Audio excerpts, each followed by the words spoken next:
Good afternoon, everyone, and welcome to the third event organized in the context of this DCU Ethics and Privacy Week 2025.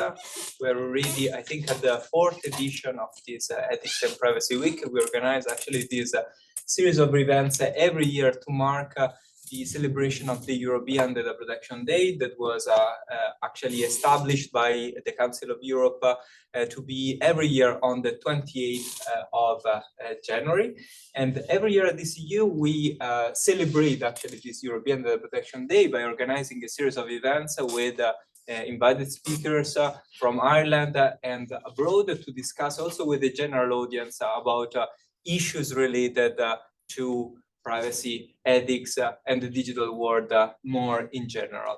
This is a joint endeavor for those of you who have followed our previous two events that were organized respectively yesterday and on Tuesday. This is a joint endeavor of the DCU School of Law and Government, the DCU School of Computing, and the Institute of Ethics at DCU. And I would like really to thank the colleagues who have co-organized this series of events with me, and especially the marketing team from the DCU School Faculty of Engineering and Computing, who has been really essential in order to guarantee that you can hear us and then we are here with you today. So thank you so much to all the colleagues involved. So unfortunately, the speaker was supposed to be with us today. Professor Becerra is unfortunately feeling unwell today, probably because of the bad weather of the last few days, so she could not join us. However, this week we had another visiting professor at DCU who has been so kind to accept my last-minute invite to step in. So I would really like to thank Professor Ingo Sarlet from the Pontifical University of Porto Alegre, in the state of Rio Grande do Sul in Brazil. Thank you so much indeed, Ingo, for being with us and accepting my last-minute invite. So the topic of this seminar was supposed to be on artificial intelligence and neural rights. That is the sort of like area of expertise of Professor Becerra. We are slightly twisting it. This is a very relevant topic, and we hope actually to have Professor Becerra maybe like next year again to speak to us about this very relevant topic.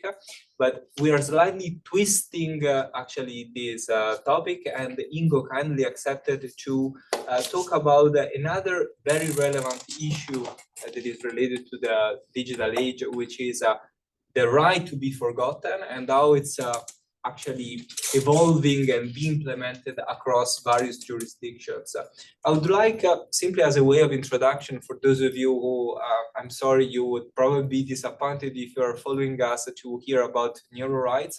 I would like to make maybe slightly the connection between these two topics, which might seem but I have at least one neural. Adult.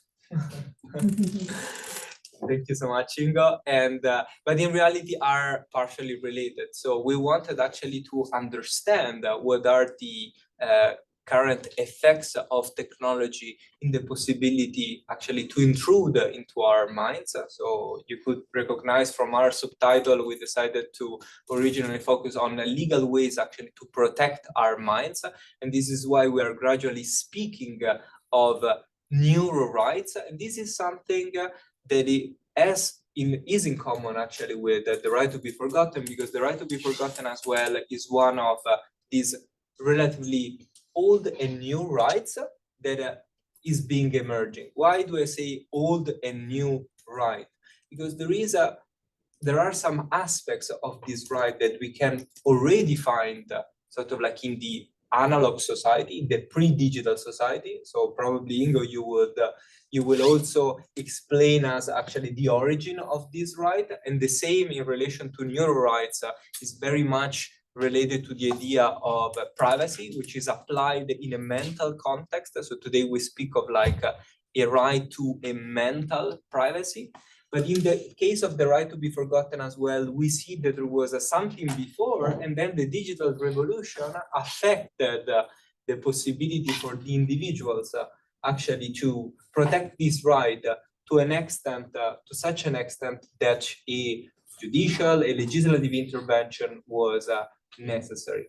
But without further taking time from Ingo's presentation, I will leave the word to you. So thank you so much once again for accepting my last minute invite to intervene today. We're really pleased to have you here. So Ingo, just as a way of introduction, is sort of like one of the stars of Brazilian legal scholarship. So he's an expert in a wide range of topics within public law, ranging from constitutional law, environmental law, and very recently actually has also intensively worked in the area of digital law, indeed producing also books and works related to, for example, the right to data protection. So today you are telling us a bit more about this right to be forgotten. Probably our audience is more accustomed to the European version of the right to be forgotten. There was this famous case that you will probably mention, Google Spain in 2015, but you will slightly, I think, open the horizon also to tell us the influence of this from a Brazilian perspective, and maybe what we could learn from what Brazil is doing at the moment. Ingo, the floor is yours. So thank you so much indeed. Okay, I thank you, Edoardo. So Edoardo could keep speaking. It would be probably a better conference than mine about the subject. No? Okay, I'm here again, so I apologize for this. No? But my wife's really in a bad condition. I explained this to some colleagues, and that's why she can't be here, and at least not to give a presentation. So this time I haven't prepared something written, so probably I will make more mistakes than yesterday, but I think it will be enough to communicate. I won't speak in Portuguese, of course. I would speak better in German than in English, but I think it's okay. I hope I'm being really understandable. Of course, I will make only some few observations about right to be forgotten, but not only about the right to be forgotten in Brazil, but as Edoardo advanced, this is true, the right to be forgotten and data protection and even free speech and right to access information, whether public or private, is of course strongly related to neurosciences, to feelings, and even of course to neuro data protection for several reasons. And I think this is really connection we have.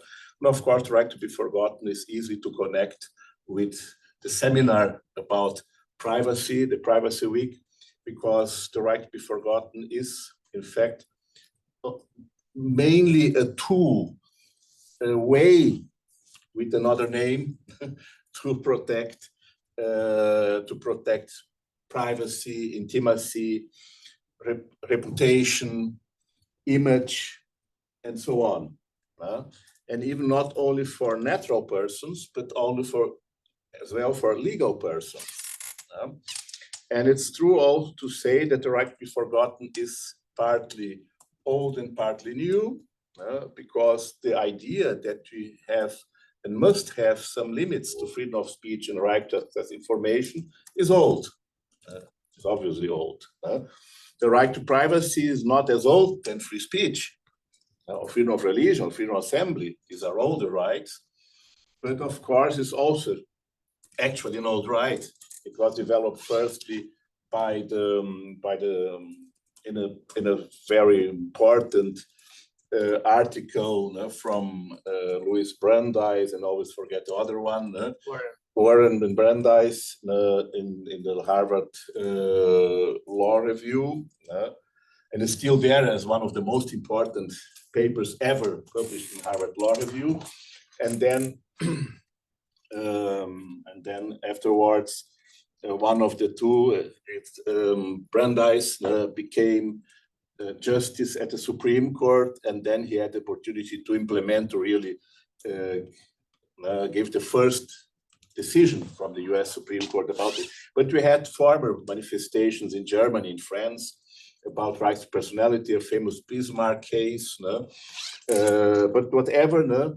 And of course, we had people speaking about right to be forgotten, using the term right to be forgotten in several languages before. In France, we have a first mention, at least so far as we know, and be informed, in 1960s, the case Landru. I don't have time to explain the case, but just to mention it. And of course, we have even in other countries, and even in Brazil, a decision mentioning the right to be forgotten before the Google decision in Spain.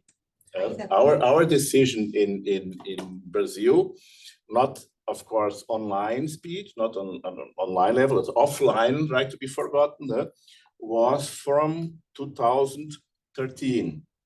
If I'm not mistaken, Ingo, I mean, like some of these jurisdictions actually speak of a right to oblivion, no? Yeah, right to oblivion, right to le droit d'oublier, direito ao olvido, recht auf vergessen werden, each language has. So right to be forgotten is more a new expression. Yes, yes. But of course, expression is misleading. So there are a lot of criticism in relation to this expression, but it became the common expression. In media, and everyone speaks about right to be forgotten, a term that was even not used in the Google decision. Google versus Autoridade Nacional de Dados de Espanha e Gonzalez. But to a certain extent, it became the common language, as it happens commonly. But I think the most important thing is we don't have actually constitutions, at least maybe a new constitution from yesterday or last week in some country in Asia or whatever, one island in the Pacific. But in fact, we don't have constitutions mentioning expressively a right to be forgotten in this sense. But we have in the European data, general data regulation, Article 17, which mentions the right to erasure. And then after right to erasure is also the term right to be forgotten. So establishing an express, let's say, liaison, a connection between the right to erasure and data and so-called information and the right to be forgotten. There is a strong relationship because the right to be forgotten is in fact a way to protect people from being publicly exposed because some facts or actions or aspects of their life which happened some time ago.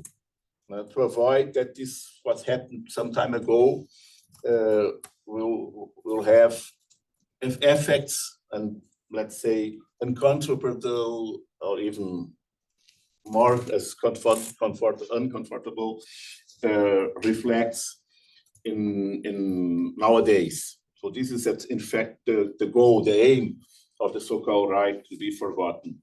And the term is of course misleading as well because there is not, we don't have in fact the right that someone to oblige someone to forget something about us and about nothing. The only way to do this is with lobotomia, or cutting his head or something, or killing the guy or something like this. Of course, we don't have this. That's why some scholars speak about a social process of forgetting. So what we are doing is to avoid that other people is remind every time about things that happened in relation to one or other people in the past. So it's more a process of provoke limiting access to this information, or even trying to not only to limitate, but to avoid completely access to some information, that in the social process, this will fall in forgetting, because we have in Germany a word, because it's of opposite, when I say the internet never forgets, which is maybe, I don't know in technical terms, but it's really true. But in fact, if it's not completely true, it's almost completely true. Because it can, of course, erase a lot of footsteps from the internet, but maybe not all of them. But make it almost impossible for a regular person to access some information. But of course, this is, as I said, a tool to protect old rights. To protect human dignity, to protect privacy, to protect the right to an image, to reputation, to the name, to even the right to self-determination, even the right to data protection. So this, of course, even neural rights as well. I won't say as well, because it's very important to know, to be sure about the foundations of this right, the justification of this right as a real fundamental human right. Because to be a fundamental human right, you must have a justification for it, especially if it's not expressly previewed in the catalog, in the rights catalog, or in a human rights treaty. It's not in the chart of the European Chart, it's not in the European Convention, Covenant, etc., etc. And here I would say that is a kind of right expression in the legal sense, and a kind of necessary condition to exercise what was called a kind of right to reinvent and to restart oneself or oneself's right in a social context free from these boundings from the past. And we have even a mention from a very important, now dead for some years, Italian scholar, and it's really a fantastic scholar, Stefano Rosa. He has a small book, Diritto nella rete, Rights in the Net, and there he has a small chapter, but a very precious chapter about the right to be forgotten. And there he said that's a way to grant the possibility to a self-government of our memory, and to react to a certain extent to the implacable, to the ruthless collective memory from the internet, and to avoid that people stay as prisoners from a past destined to never pass. I'll just stop you here 1 second, Ingo, because I think this is very interesting, and you can see here the points of contact. I mean, we're speaking of memory, point of contact with neural rights as well, sort of like this will be a more collective version of like individual neural rights. And you were also making this parallel actually with sort of like the general social memory. And I also remember from my studies that there was this practice, for instance, in the ancient Rome that was called the damnatio memoriae, whereby people now were sort of like then condemned to be forgotten by the society, and therefore, for example, their statues or their names were physically deleted from pieces of marble. Exactly. So here we're speaking of like something that is to a certain extent similar, but also different. Similar because there is this collective dimension, but also dissimilar because, as you said, the internet probably can never forget. Yeah, and it's, of course, the new part is not, in fact, this right or this idea, which you can, of course, use the right of privacy, the right to privacy as well. But of course, in the internet, you have different challenges.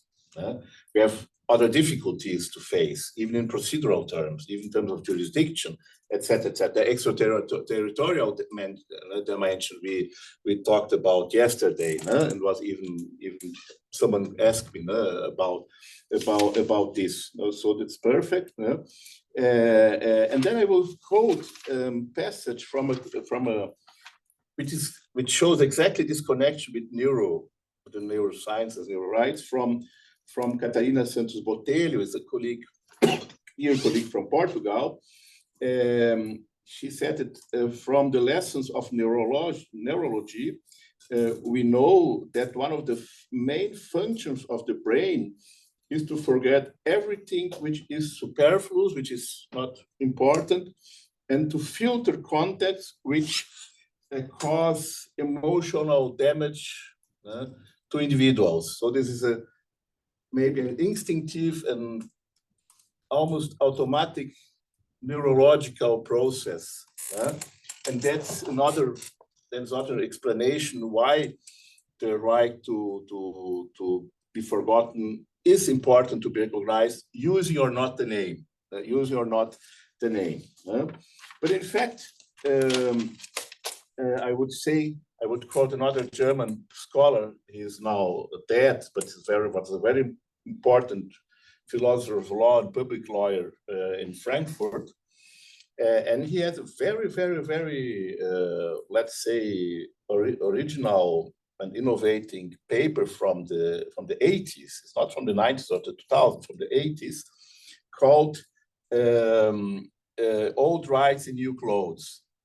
It's an article about new rights in the technological society. And then said, in general, what we're talking about are old rights in new clothes, in new contexts, etc. And I think this is true. We can really use very well, at least to the majority of situations that we're talking about today. We can use this statement of this Professor Erhard Denninger is his name. No? Of course, having said this, I think of the first part, it's a little bit about the justification and why we can talk about the fundamental right to be forgotten. But of course, we have various ways to express, to implement this right. And all these ways are obviously in conflict with other rights and interests. With democracy and free speech, of course, as a basis, structural basis and precondition of democracy in a material and substantial sense, the right to information, the right to historical memory, okay, say we should forget or provoke a social process of forgetting the Holocaust. Of course, we can't, at least in my opinion, we have people sustaining this. We have even people saying that never happened such a terror. But of course, we know this happened. It was one of the worst, or maybe in terms of a complete planet and industrialized process of dehumanization. Maybe probably the worst experience we had in history. Of course, we need to remember this. That's why, for instance, in some countries, this is even a limitation to free speech. This is considered prohibited, even a crime. And that's, of course, a limitation to free speech. Not in US, but in Germany, and Germany with more importance, of course, with more reasons, it's still a crime. And in the Federal Constitutional Court in Germany, even recently, you say this is a crime. They call this the Auschwitz-Lüge,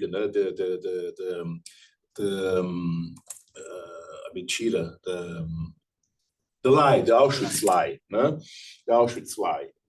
You can't lie about Auschwitz existed, and we must be reminded every time. And we had the case in Brazil, because that's true. We must separate, but they have a lot in common.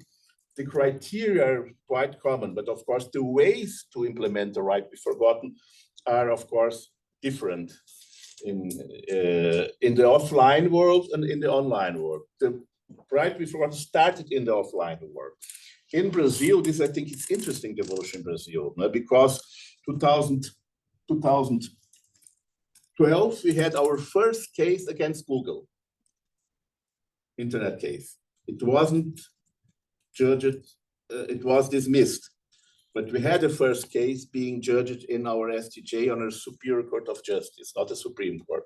And we had several cases. They reached the Superior Court of Justice, like Corte de Casación, Supremo Tribunal de Justiça in Spain, etc., in the internet. But the first decision accepting a right to be forgotten was the Candelária slaughter, a situation in which several youngsters, street youngsters living on the street, were killed by a group of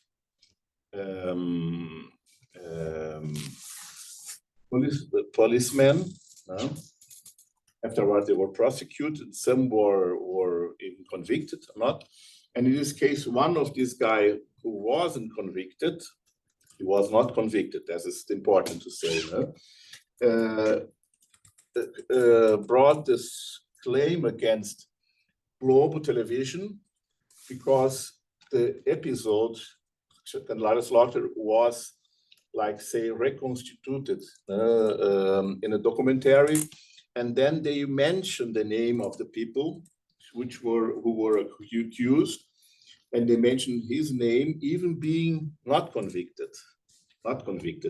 And then he started again to receive menaces and public offenses and so on, and was obliged even to move with his family.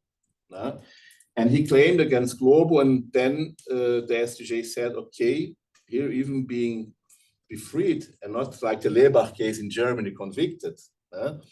Here we have a right to be forgotten, because it would be possible for Globo not to mention the name. He could do, a documentary is perfect. There is no lie. It's a quite fair reconstruction of the case. But why mention the name of the people? Okay, free speech would have been granted fully, and you would have avoided these consequences for this guy and his family. So of course, right to be forgotten doesn't mean necessarily you must erase something from a database or from a publication in a social media, etc. It even doesn't mean you must indexate information from search engines like Google. We have different ways, and they must be, of course, applied in the context, considering the characteristics of the case, some criterion also, of course, the proportional effect of this instrument in relation to freedom of speech or access to information. Please. Yeah, I have a question about the specific case in Brazil, because my understanding is that the Supremo Tribunal Federal already dismissed the idea of the application of right to be forgotten through the case of Aida Curi. Well, it's another case. Yes, that's another case. Nelson Curi versus Global Communications. Yes. And they actually desestimate the idea of the right to be forgotten itself, like the idea of that European right was dismissed through this resolution of 2021. February 21. I was coming to it. Okay.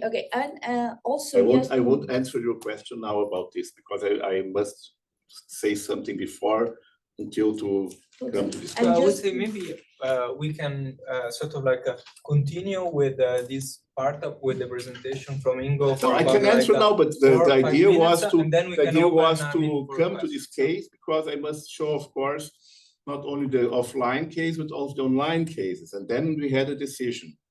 And then we have a really important discussion after this decision. And then I would do a parallel with the European evolution in some other countries. But I can answer now, but then I will be obliged to invert the exposition. If it's okay for you, I'm not refusing to answer, but just to answer a little bit later, because I will discuss this decision. I will, of course, talk about this decision. I'm not sustaining a right to be forgotten, saying, oh, no one is against. Of course, it's a very disputed and controversial discussion. For instance, in the US, they don't admit in the US. They don't admit in the US the right to be forgotten. We have scholars admitting, but not the majority. So not the Supreme Court, at least today, because of the weight of freedom of speech has there. but saying that we have done this case. No? And we have another case, the Aida Curi case, which was judged at the same day. The reporter was the same judge, Luis Felipe Salomão. And this case, Aida Curi case, which really deals with the same program, the same television program, a reconstruction of a really ugly crime from the 50s in Rio de Janeiro, where this young woman, almost an adolescent, Aida Curi, was killed by a group of people from the high society, raped and killed. And then, of course, it was a very famous case. Everyone knows at the time, it was in the news and so on. And the descendants and brother and so on, they claim against Globo to get compensation and to interdict the program. And then they really lost. The same day when Cristina da Candelária say, here is a right to be forgotten, we can grant this right in this case. They say, no, Aida Curi, we can grant this right because first, Aida Curi, it was a fair reconstruction of the case. The case is widely known. In all newspaper, everyone knows about this case. The time passed is so long that we can't really say people are suffering today after 40 years or 50 years, maybe more than 50 years. And secondly, Aida Curi the case was always named by Aida Curi. The name Aida Curi for the case was always the Aida Curi case. And so that's why they dismissed the case and doesn't recognize the right to be forgotten in this case. But these are offline cases. We have another important offline case, among others, related to the dictatorship in Brazil. The case is the case Brilhante Ustra. Brilhante Ustra was a colonel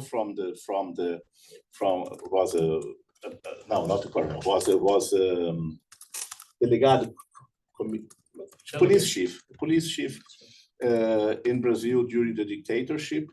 Who was a colonel, but from the military police. And he was accused of torturing and killing people during the military dictatorship. And he was proud about this. He said, I did this, and I will do this again. I'm proud of this. I'm a patriot. But since we had an amnesty law, so he couldn't be prosecuted in a criminal sense.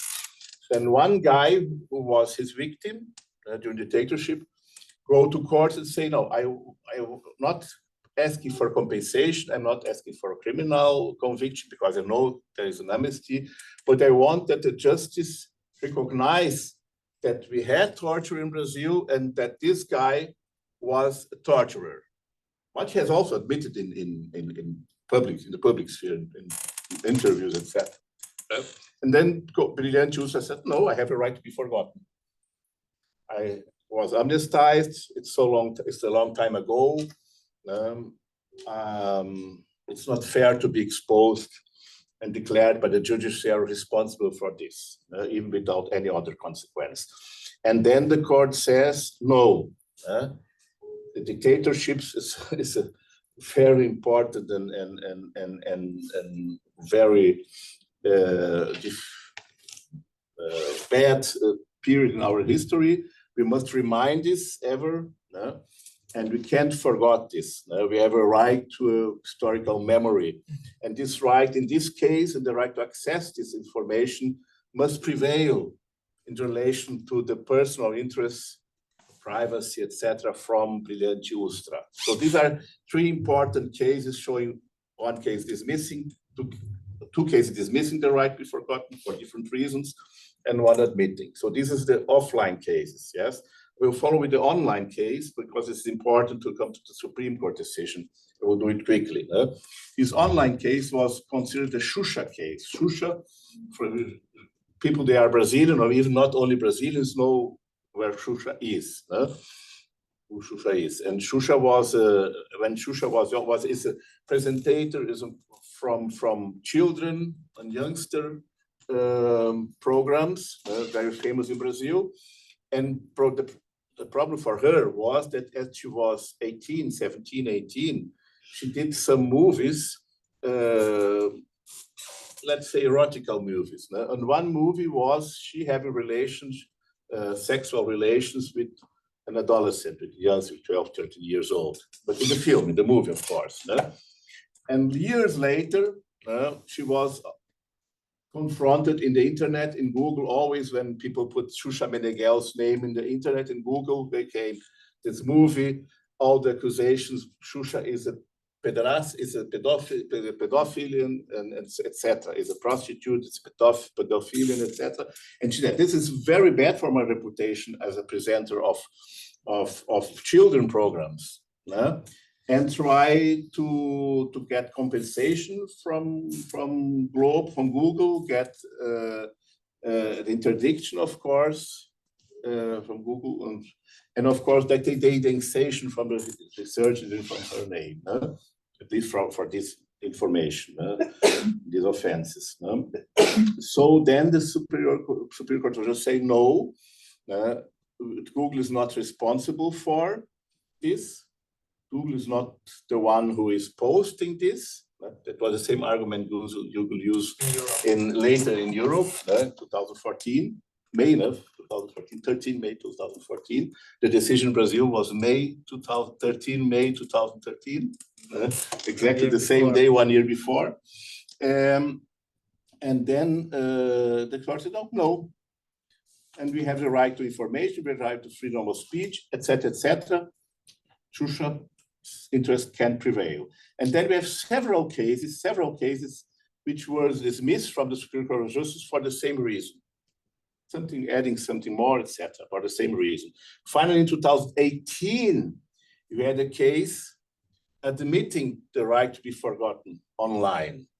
I won't give details, we don't have time about. Then 2018, we have a case admitting. So we have several cases admitting, and offline, we have cases admitting online, not only from the Superior Court, but ordinary courts as well. And 2021, the case Aida Curi, this is important to say, reached the Supreme Court through extraordinary remedy. We call this so recurso extraordinário in the regular judicial review, not abstract control of constitutionality. The Supreme Court, by the qualified majority required for this, recognized what we call the general repercussion of the case. And when recognized the general repercussion phase, after judging the merit, the court state a thesis, a general statement.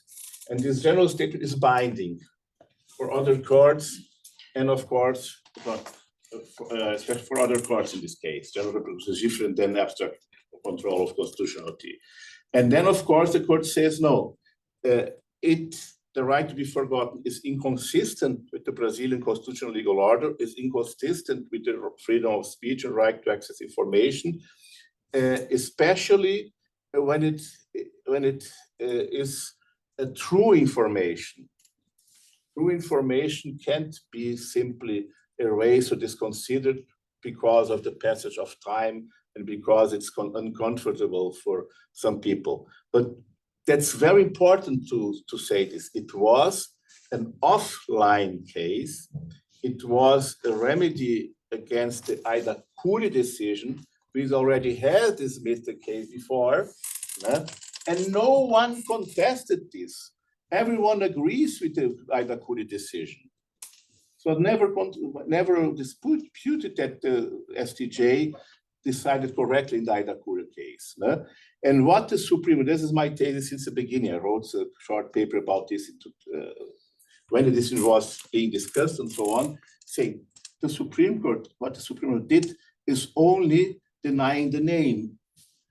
Because all judges say, but if you have a conflict with other rights, if you have the breach of a law, then in the concrete case, we must see if we can limit the freedom of speech.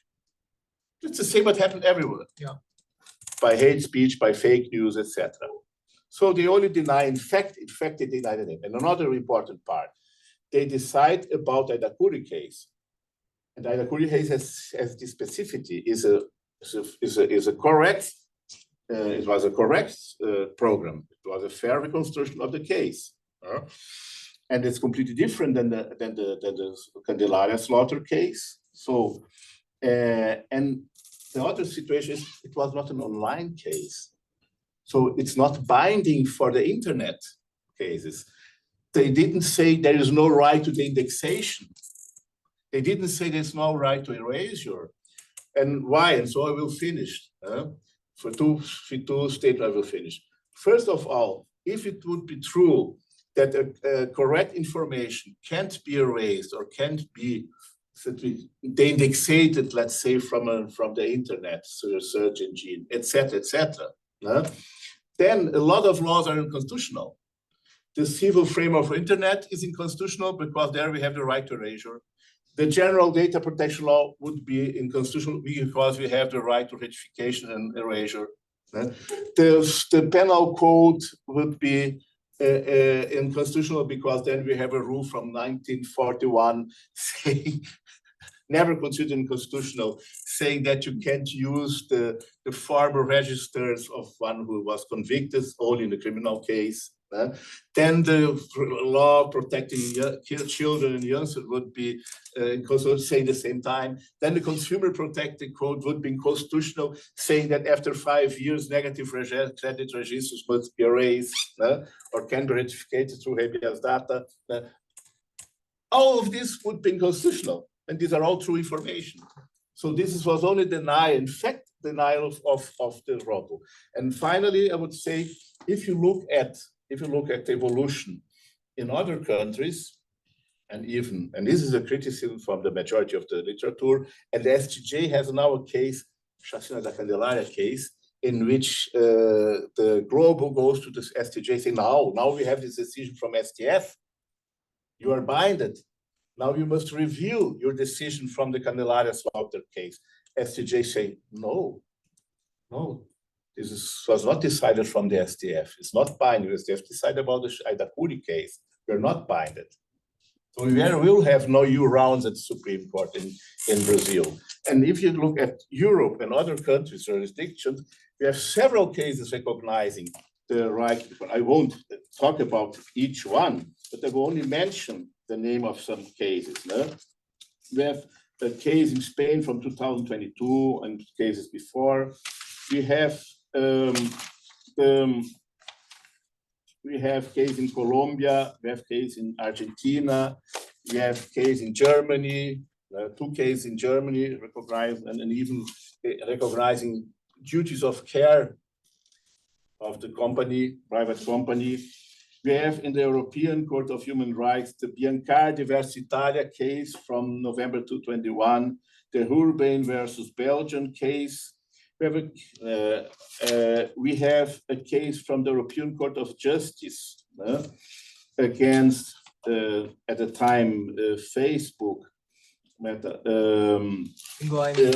recently, at the time, and but just to say, this decision from Brazil was not only inconsistent with the tradition of our court and even the tradition after this, it is also inconsistent with the evolution in the whole world related to right to decision. So sorry for this. No, thank you. We have some questions online. Yeah, of course.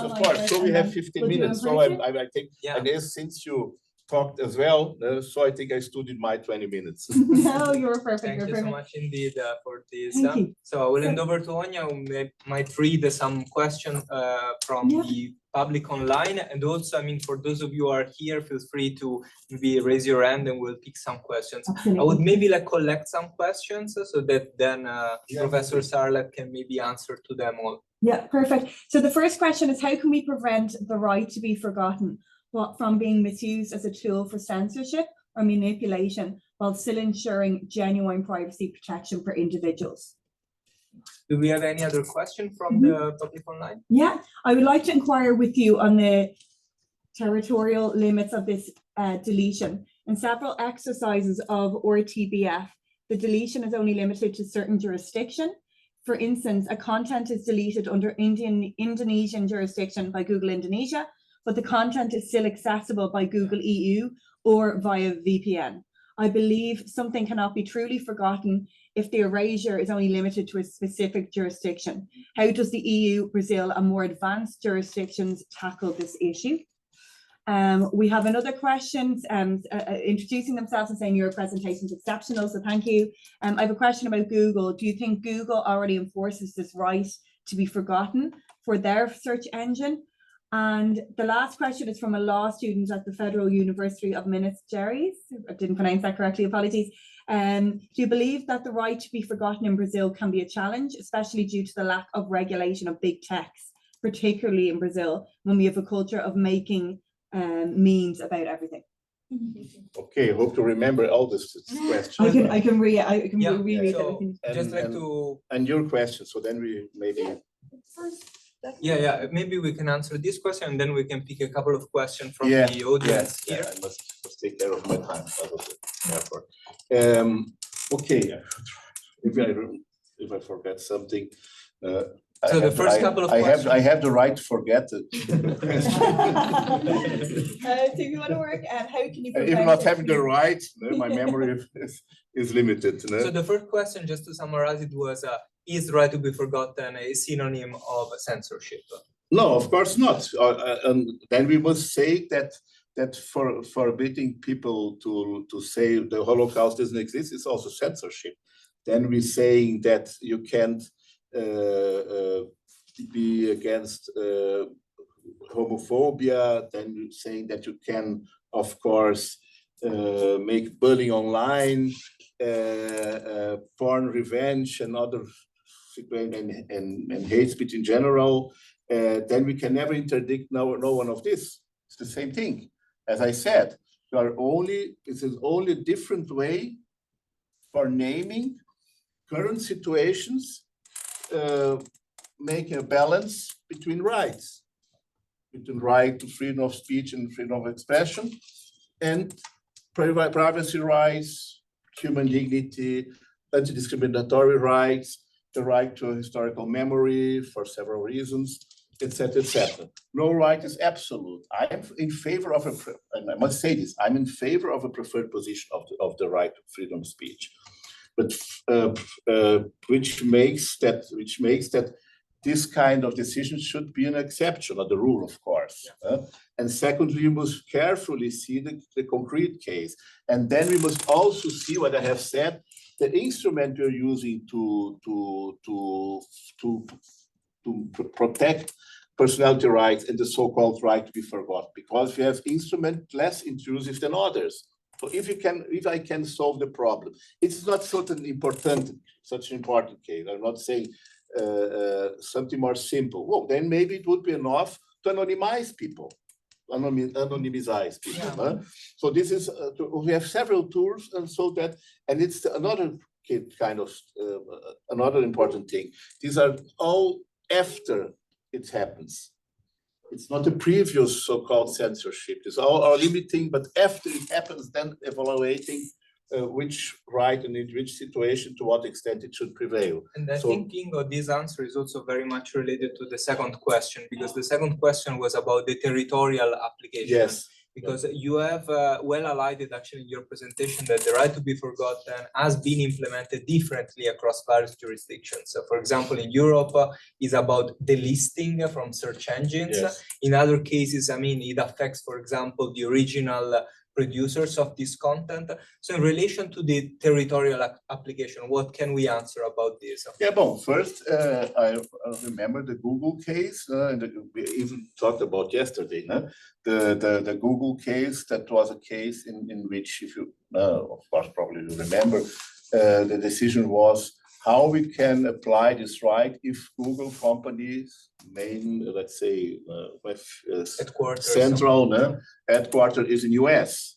So no, since they have some representation or sell their services in Europe, and here we are applying the European, at the time, European Directive of Data Protection, then in all Europe, they must comply with this decision. Of course, then you can say, okay, but in US, in Brazil, you can access this way. Of course, no decision in any case will have total 100% efficacy. But of course, if we try to have cooperative structures, what we need also to regulate social media in general, or even climate change to fight climate change or terrorism and so on, organized crime. We need corporative structures. And we need broad regulation. That's why we have even an internet Charta draft from UN and so on. We need, of course, overlapping regulation with some, at least, general rules, which should be applied by every country, and having, of course, a cooperation to enforce decisions in other countries. Okay, we must create, of course, more tools for this. And this is also related, actually. Well, they are currently actually well in order. I think the questions that were asked by the public was the third one was about actually whether Google actually is implementing this kind of like decision, and is also connected with the previous one, because in Europe we had the two sort of like a Google cases, the one that you mentioned of like 2014, but also a following one, sort of like a Google 2, yes, which was indeed about how to limit the right to be forgotten, because yes, originally the Court of Justice said let's apply this worldwide, exactly, versus CNIL, yes, so the French Data Protection Authority. In the second decision they said, well, let's use geolocalization. And Google can do it. So if you are, of course, in Europe, you would be delisted, for example, from a Google Ireland or a Google, for example, a series of other European websites. But it might not be the case if you are, for instance, in Indonesia or in the US. So what can we answer also about the third question? Is Google really implementing this decision? Or if you know, it has only reacted to those countries that are requested actually to implement this right to be forgotten? I must say I haven't followed the implementation of the decision in other countries, other jurisdictions. What I can say that so far as I know it, I don't know if it's still this way, Google at the time has implemented a kind of formula, online form, yeah, for people to, and this is also related to content moderation. So that not, Google is a little bit different. It's not exactly content moderation, like in social media. It's a kind of the indexation, but you can apply, say Google, okay, please indexate this, because it's something what hurts me and it's not really important. It's not from public interest, etc., etc. And Google have done this thousands of times, and maybe one another time you must go to the court. So there are other ways, of course, more fast and more effective, costless, to implement this. I will give another example. Sometimes it's only important, it's enough to say, okay, don't put this information the first page. You know how many people go to the second page, Google? Almost no one.